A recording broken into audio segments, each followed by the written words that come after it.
Si Lily, sakay ng kanyang bisikleta, ay nagmamadaling tumatakbo sa mataong mga kalye ng lungsod, desperadong hinahanap ang isang tao. Bigla, isang grupo ng mga asong ligaw ang humabol sa kanya. Bilis ng bilis ang kanyang pagpadyak, pilit na tinatakasan sila, ngunit patuloy silang nakasunod, walang tigil sa kanilang paghabol. Balikan natin ang mas masasayang sandali. Masayang masaya si Lily sa piling ng kanyang tapat na kaibigang may 4 na paa, si Hogan. Ang kanyang ina ay lilipat na sa Australia, at siya ay maiiwan kasama ang kanyang ama, isang butcher na wala ni katiting na pagmamahal sa mga hayop. Gabi-gabi niyang ikinukulong si Hogan sa banyo, hindi pinapansin ang malungkot na pag-ungol nito. Pilit siyang pinapayapa ni Lily, ngunit pagsapit ng umaga, makikita natin na buong gabing nanatili siya sa loob ng banyo, kasama ang kanyang aso. Isang araw, may kumatok sa kanilang pinto. Iyon ay ang mga otoridad, at hinihiling nila na ang lahat ng may alagang aso ay magparehistro, at kumuha ng permit. Tumanggi ang kanyang ama.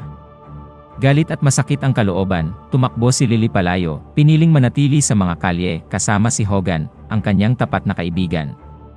Palihim niya itong dinala sa kanyang eskwelahan sa musika, itinago sa loob ng isang aparador.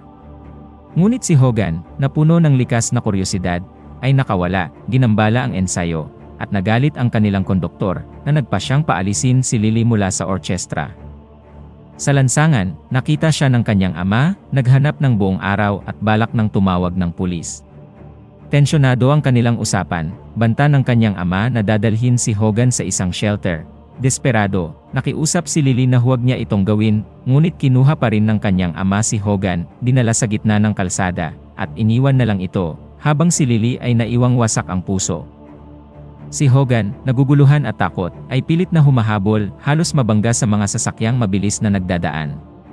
Sa malamig na bukang liwayway, umiinom siya sa isang maruming kanal, at nagsimulang maglakad, determinadong makabalik kay Lily. Habang naglalakbay, natutunan ni Hogan ang buhay kalye, sumasama sa ibang asong ligaw na naghahanap ng pagkain sa lungsod.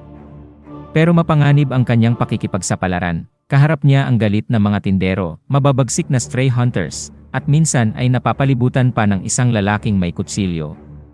Isang asong kalye ang dumating ng tamang oras, iniligtas si Hogan, at dinala siya sa isang liblib na lugar na ngayon ay nagiging bago niyang tahanan. Isang araw, inatake ng mga mangangaso ng mga asong ligaw ang nasabing lugar. Karamihan ng mga aso ay nadakip, ngunit si Hogan ay nakatakas, salamat sa kanyang bagong kaibigan.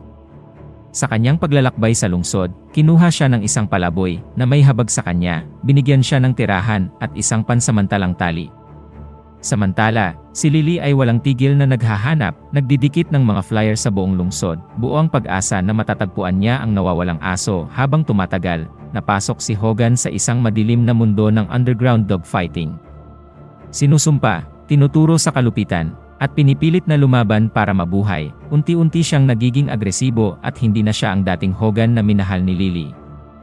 Pero hindi sumusuko si Lily. Wala siyang sawang maghanap. Isang gabi, sinubukan niyang aliwin ang sarili sa isang club, kasama ang mga kaibigan. Natagpuan siya ng kanyang ama, at nangakong bibili ng bagong aso para sa kanya. Ngunit tumanggi si Lily, umaasa pa rin sa pagkikitang muli nila ni Hogan. Matapos ang maraming mapanakit na karanasan, nakatakas si Hogan sa kanyang mga nakakulong at nagbalik sa mga kalye ng lungsod. Unti-unting nagsimula ang kaguluhan, habang ang mga asong ligaw ay nagsimulang malayang gumala, nagdadala ng takot sa mga residente. Isang malupit na eksena ang naganap sa pagitan ng mga aso at ng mga tao na nais protektahan ang kanilang mga tahanan.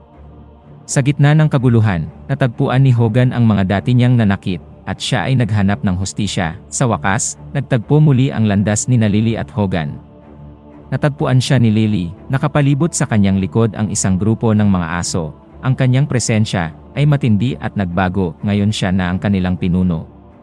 Nang makita siya, lumambot ang anyo ni Hogan, ngunit ang mga karanasang dinaanan niya ay nag-iwan ng marka. Buo ang loob ni Lily. Nilabas niya ang kanyang instrumentong pangmusika at nagsimulang tumugtog.